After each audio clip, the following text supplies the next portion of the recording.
It was a rainy Manhattan evening, the kind where the city lights shimmer like jewels on wet pavement. Inside a private auction room at Christie's, the air was thick with wealth and wine, the kind of wealth that measured bottles in thousands and vintages in centuries. Among the tuxedos and diamond bracelets, one man stood apart, not because he was louder or flashier, but because he was invisible in the way only true predators can be. His name was Rudy Kurniawan. And that night, in the gilded heart of New York's elite, he would sell millions of dollars worth of lies.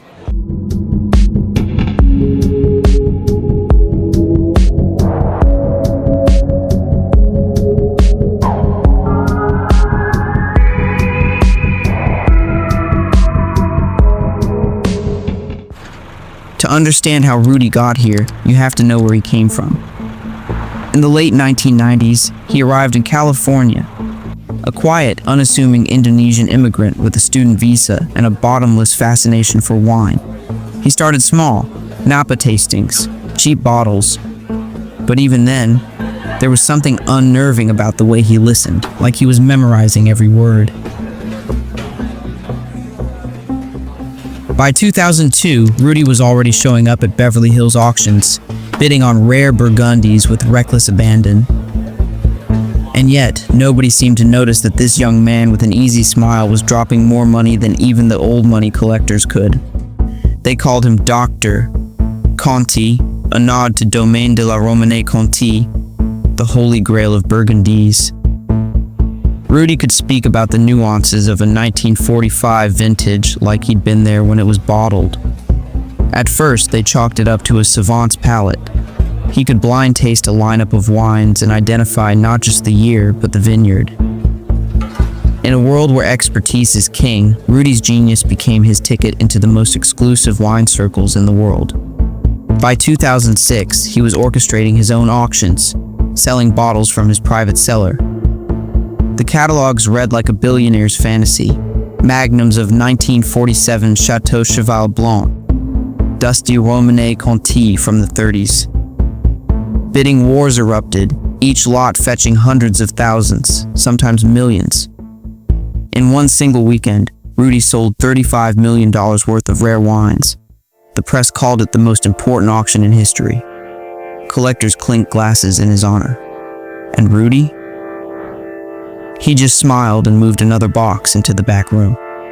But something about Rudy's story didn't sit right with everyone.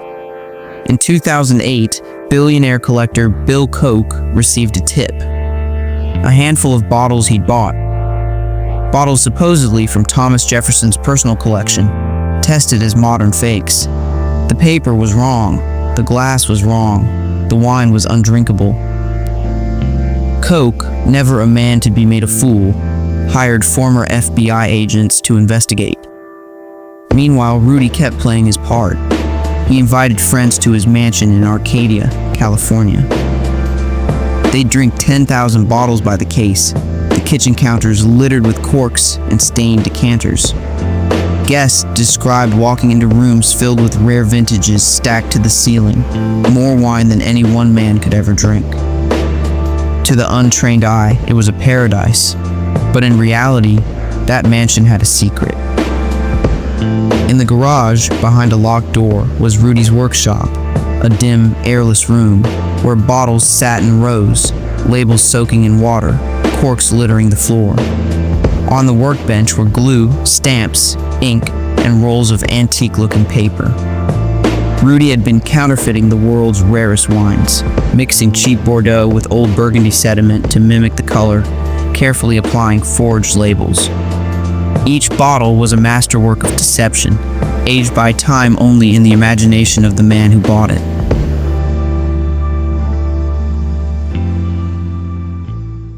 By 2010, whispers were turning into rumors. One French winemaker claimed Rudy had sold bottles of a wine that had never even been produced in that vintage. Others noticed his labels sometimes bore fonts that hadn't existed in the 40s. But Rudy stayed calm, leaning into his reputation as the ultimate collector. He laughed off accusations. He doubled down. It all came crashing down one morning in March 2012. At 6 a.m., Federal agents surrounded Rudy's mansion. The front door burst open, and inside they found a scene straight out of a heist movie. Thousands of counterfeit labels, empty bottles, corks branded with forged insignias, cases of wine ready to ship. The myth of Rudy Kurniawan unraveled in a single day. At trial, prosecutors revealed the scale of his fraud. For nearly a decade, Rudy had scammed some of the richest men in the world out of more than $100 million. He'd forged thousands of bottles, flooding the market with counterfeits so perfect even expert sommeliers were fooled. One witness described Rudy's scam as the single biggest attack on wine in history. But the strangest thing wasn't what he took. It was why. In court, he didn't speak. He didn't apologize. He just sat there, hands folded, as if he'd always known it would end this way. Friends claimed Rudy simply loved the game more than the money. That for him, wine was never about what was in the bottle. It was about how much someone else wanted to believe it was real. Rudy Kurniawan was sentenced to 10 years in prison. But the damage he left behind lingers even now. Some of his fakes are still out there, sitting in the cellars of billionaires, waiting to be uncorked. Somewhere tonight, a bottle of Rudy's is being poured, the drinker raising a glass to history, never knowing they've been fooled. And maybe that's the final twist, that the greatest con in wine wasn't just in the making, but in the tasting.